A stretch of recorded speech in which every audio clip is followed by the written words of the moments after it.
শ্রীরাম বলি, আপনি বলবেন না? কে বলেছে বলতে আপনাকে?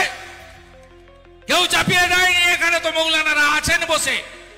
কেউ চাপিয়ে দিয়েছে? আফাজ ভাইকে বলা হয়েছে জয়েনিং এর সময় যে তোমাকে এগুলো করতে হবে? হ্যাঁ, আমি মাথায় টিকা পরবো, আমি হিন্দু, আপনি পরবেন না। আমি জয় শ্রীরাম বলবো, আপনি বলবেন না। ভারত মাতা কি জয় তো সবাই বলতে পারি, বন্দে মাতরম তো সবাই বলতে পারি, জয় হিন্দ তো সবাই বলতে পারি। কিন্তু আজকে সরকার, আমি হিসাব দিয়ে যাই আপনাদের, মুর্শিদাবাদের হিসাবটা পরের মিটিং এ দেব। আমি আপনাকে বলে গেলাম 22টা সিটে তৃণমূলকে আমি এখানে এনেছিলাম, 26-এ শূন্য করব। গোল্লা নিয়ে বাড়ি যাবে মমতা ব্যানার্জি। সাগরদিঘি উপনির্বাচন হচ্ছে, দিলীপ শাহ প্রার্থী ছিলেন, আছেন মঞ্চে। গণনার আগের দিন কলকাতায় আমাকে সাংবাদিকরা বলছে কালকে কি হবে। আমি বললাম আমি গণৎকার নই, বলে গেলাম কে জিতবে জানি না, কিন্তু তৃণমূল জিতবে না সাগরদিঘিতে। বাইরন শেষ হয়ে গেছে, ছেড়ে দেন, জামানত চলে যাবে বাইরনের। পাল্টি খেয়েছে, মুকুল রায়ের মতো দশা হবে, ওগুলো নিয়ে ভাববেন না, ওটা ছেড়ে দেন আমাদের উপরে। কংগ্রেস লড়তে জানে না, লড়তে জানে বিজেপি। যদি তৃণমূলকে সরাতে হয়, চুরি দুর্নীতি বন্ধ করতে হয়, পুলিশি রাজ খতম করতে হয়, থানাগুলো পার্টি অফিস, সিভিক ভলেন্টিয়াররা সব পার্টির ক্যাডার হিসেবে ব্যবহার করে, ভিলেজ পুলিশকে ব্যবহার করা হয় তোলার কাজে। কদিন আগে এই মিনাল বলে একটা ডাকাত আছে, আইসি কাঁদি কিভাবে মেরেছে গ্রামের লোককে আপনারা দেখেছেন। আমি এর পরের ট্যুরে যাকে মেরেছে তার বাড়িতে যাব, প্রাক্তন সাংসদ গেছিল, আমি টিভিতে দেখেছি, যাব। এই গুন্ডাদের রাজত্ব খতম করতে হবে। পুলিশের বেতন কে দেয়? বেতন আপনার আমার ট্যাক্সের পয়সায় হয়। পিসিও দেয় না, ভাইপো দেয় না, মাহে আলমও দেয় না, আর ডেভিড অপূর্ব সরকারও দেয় না। এটা কান খুলে শুনে রাখা দরকার রয়েছে সব পুলিশের।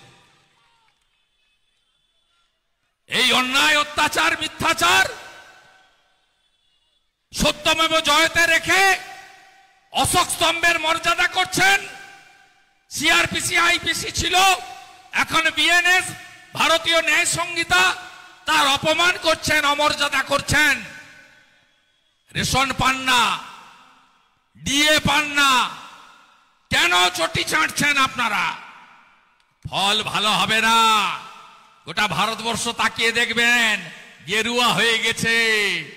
লোকসভা ভোটের পরে হরিয়ানা কা জিত হামারি হ্যায়, তারপরে মহারাষ্ট্র কা জিত হামারি হ্যায়, তারপরে 27 বছর পরে দিল্লি কা জিত ভি বিজেপি কা হ্যায়, তারপরে কদিন আগে বিহার ডবল ডিজিট 200 পার করে দিয়েছে বিহারে ভারতীয় জনতা পার্টি। बिहार का जीत हमारी है, अब बंगाल का बारी है। এত চুরি চামারির পরে ডিফারেন্স কত? গত লোকসভা ভোটে আমরা 2,33,27,000, আর ছাপ্পা মেরে diamond Harbour model Keshpur line 2,75,00,000, 42 লক্ষের ডিফারেন্স, মানে 22 লক্ষ এধার আর ওধার। এসআইআর এর পরে কোন ডিফারেন্স থাকবে না। ইতিমধ্যে কি কি হয়েছে শুনুন। আধার বলেছে ইলেকশন কমিশনকে 34 লক্ষ মৃতর নাম রাখতে আপনি পারবেন না, যতই চেষ্টা করুন। বিডিও বাবু, ডিএম বাবু, মমতা ব্যানার্জির হয়ে যতই চেষ্টা করুন, মৃত নাম থাকবে না।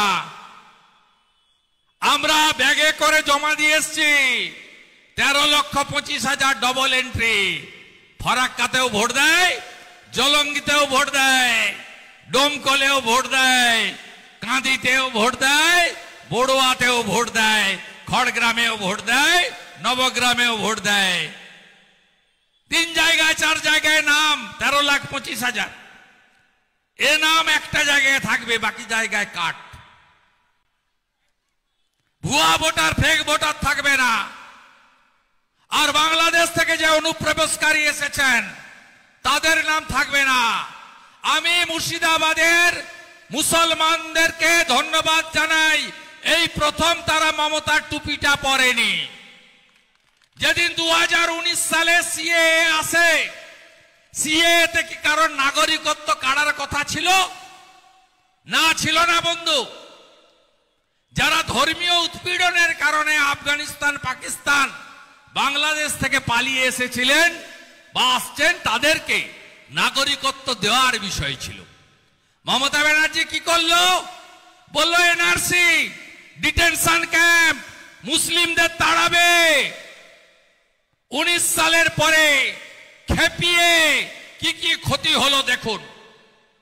জিয়াগঞ্জ, আজিমগঞ্জ, হাজারদুয়ারি এক্সপ্রেস আগুন দিয়ে পোড়ানো হলো, বেলডাঙ্গা স্টেশন জ্বালানো হলো, রেজিনগর স্টেশন জ্বালানো হলো, ঔরঙ্গাবাদে মন্দির ভাঙা হলো, আমাদের জঙ্গিপুরে 68টা দোকান, 65টা হিন্দু, 3টে মুসলিম, সবার দোকান লাইন দিয়ে ভাঙলো।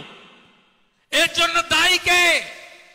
মমতা ব্যানার্জি সিদ্দিকুল্লাহকে মাঠে নামিয়ে ভোট রাজনীতির করার জন্য আজকে সিএএ কে এনআরসি বলেছিল। এবারেও সিএএ চালু হয়ে গেছে।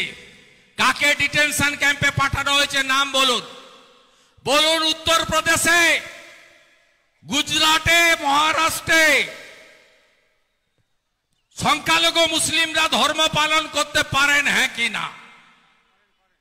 এত মিথ্যা কথা। এবারে বলেছিল এসআইআর মানে এনআরসি, কেউ টুপি পরেনি। তোমার টুপি কেউ পরেনি মমতা ব্যানার্জি। সবাই বুঝে গেছে ভারতীয় জনতা পার্টি এলে পেটে ভাত, হাতে কাজ, মাথায় ছাদ, বিজেপি দেবে, বিজেপি দেবে, বিজেপি দেবে। তাই তোমার টুপি কেউ পরছে না। এই দুর্নীতিগ্রস্ত চোর, নারী নির্যাতনকারী, ধর্ষকদের পার্টি তৃণমূলকে একদম গেড়ু তুলে উপড়াতে হবে। সব বুথগুলোতে দুর্গ বানান, সব বুথগুলোকে দুর্গ বানান। হিসাব চাই না? 100 দিনের কাজে টাকা চুরি করেননি? করেননি? বিড়ি নিভিয়ে নিভিয়ে খেতেন, তুলো লাগানো সিগারেট ছাড়া খান না। গ্যাটিস লাগানো সাইকেল, বাচ্চা স্কুলে যাওয়ার জন্য ছোট গাড়ি, নিজের জন্য এসি গাড়ি, স্করপিওতেও হচ্ছে না, এখন ফরচুনার নিউ ব্র্যান্ড। রানীনগরের এমএলএ তো সিনেমা করতে লাগিয়ে দিয়েছে, এত টাকা তার। ঘন ঘন সিবিআই আর ইডির অফিসে দেখতে পাওয়া যায়। একজন তো মারাই গেল ডোমকলের এমএলএ। আমি আর এত লাইন দিয়ে শামশেরগঞ্জের আমিরুল যায়, সুতির ইমানি যায়, রঘুনাথগঞ্জের আখরু যায়। আর জীবন তো একদম সিনেমা বানিয়ে দিয়েছে। প্রাচীরে ঝুলছে কে? বড়োয়ার এমএলএ আবার কে? পুকুরে মোবাইল ফেলছে কে? বড়ুয়ার এমএলএ আবার কে? প্রথমবার 1 বছর আবার ধরে নিয়ে গেছে ভোরবেলা এসে। পায়ে কাদা, ট্রাউজারে কাদা, গালে কাদা, মুখে কাদা, জুতায় কাদা। এই তো বড়ুয়ার এমএলএ, ভাবা যায়? প্রাচীরে ঝুলছে সিনেমা।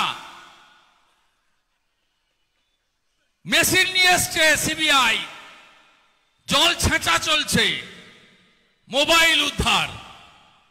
কি কাণ্ড! তারপরেও আমি ফাঁস করেছি। জেলের ভিতরে বলছে 15.5 দিয়ে যাও। এই যে লাস্ট এসএসসি, একটাও ফ্রেশারের নাম নেই, কোনো ফ্রেশার চাকরি পায়নি। তাই মুর্শিদাবাদের মানুষ পরিত্রাণ চায়। পরিত্রাণ বিজেপি দিতে পারবে। 21-এ আমরা 2টো পেয়েছিলাম, 20টা সিটেই বিজেপির সঙ্গে লড়াই হয়েছে তৃণমূলের। কংগ্রেস পারেনি, কংগ্রেস থার্ড হয়েছে। ফরাক্কাতেও সেকেন্ড বিজেপি, রঘুনাথগঞ্জেও সেকেন্ড বিজেপি, লালগোলাতেও সেকেন্ড বিজেপি, ভগবান গোলাও সেকেন্ড বিজেপি। আর এই বড়ুয়া সিট তো গণনা কেন্দ্রে নিয়ে নিয়েছে 1700 ভোটে। এ সিট তো আপনারা আমাদের জিতিয়ে দিয়েছিলেন, এটা বিজেপি সিট। একদম ভয় পাবেন না, আমি শুভেন্দু অধিকারী বিরোধী দলনেতা আছি। মমতাকে নন্দীগ্রামে হারিয়েছি, 26-এ ভবানীপুরে হারাবো। ভরসা রাখুন, বিশ্বাস রাখুন, আস্থা রাখুন। একদিকে নরেন্দ্র মোদীজি, অন্যদিকে নীতিশ কুমারজি বিহারে সব অঙ্ক ফেল করে দিয়েছেন। কে জিতেছে বিহারে? রাষ্ট্রবাদ জিতেছে, অপারেশন সিঁদুরের পরে প্রথম ভোট। কে জিতেছে বিহারে? বিকাশবাদ জিতেছে। মহিলাদের এককালীন 10,000, 200 ইউনিট ইলেকট্রিক ফ্রি, সব বাড়িতে প্রধানমন্ত্রী আবাস, সব বাড়িতে সৌর আলো, সব বাড়িতে জল জীবন মিশনে নলে জল। বিপ্লব হয়ে গেছে। রাষ্ট্রবাদ, বিকাশবাদ, সুশাসন, গুন্ডামি বন্ধ, পুলিশ নিরপেক্ষ, নারী নির্যাতন হয় না, আরজি করের অভয়া। বিচার চান হ্যাঁ কি না? বদলা চান হ্যাঁ কি না? বদল আপনাকে আনতে হবে। দুর্গাপুর আইকিউ সিটি, উড়িষ্যার কন্যা গ্যাং রেপ, বিচার পায়নি, বিচার দিতে হবে হ্যাঁ কি না? বিচার দিতে গেলে পরিবর্তন আনতে হবে, বদল আনতে হবে। খগেন মুর্মুর রক্ত হবে না কো ব্যর্থ। সেদিন যারা রক্ত দেখেছেন, রক্ত ফুটেছে টকবক করে। যদি বদলা চান, 26-এ বদল আনুন, বদল আনুন, বদল আনুন। বিকাশবাদ, রাষ্ট্রবাদ, সুশাসন, সুরক্ষা প্রত্যেক নাগরিকের সুনিশ্চিত করবে বিজেপি নরেন্দ্র মোদীজির নেতৃত্বে। পরিশেষে উন্নয়নে কি দিয়েছি 4-5টি পয়েন্ট বলে শেষ করব। সব আজকে বলবো না, ঘন ঘন আসতে হবে, ঘন ঘন আসতে হবে। সভাও করব, পদযাত্রাও করব, গ্রামে বৈঠক মিটিংও করব, জনসংযোগ করব, চাও খাবো, আপনাদের বাড়িতেও যাব, আপনাদের সঙ্গে দেখাও করব, আপনাদের সাথে নিয়ে এখানে